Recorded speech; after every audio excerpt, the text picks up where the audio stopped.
سبعوا في أبدتي قربيا قال جوينك يا كلي ووو يوم تكن أبدتي جلي كرو قري وفي أبدتي ملي ربي وفي أبدتي قربيا قال جوينك يا كلي ووو يوم تكن أبدتي جلي كرو قري وفي أبدتي ملي سمن رمو كيسا فلانكا كاني قبصوتي ناف أكتانو دقلي qabsaayoti oromoof mana hidhaa jiran hunda mehataanu sagalee inni hajaaluu hundeessaa jigee lafatti nafu hanga gumaa baafatu hanga qabsaayota ofii mana hidhaa yaafatu oromoo manatti galee rafu kuni biyyaafuu safu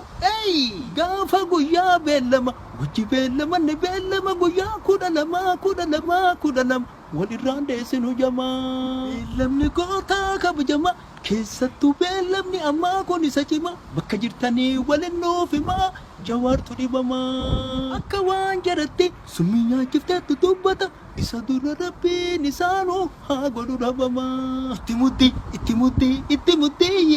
qeerroo qeerramsa kiyya bakkuma jirtu akkuma kinniisaa iddii bilsi ginnaan hoomacha faca'u jirti ufiinuu baddi itti muddi qarree qeerramteetti bakkuma jirtu akkuma kinniisaa iddii bilsi ginnaan hoomacha faca'u jirti ufiinuu baddi.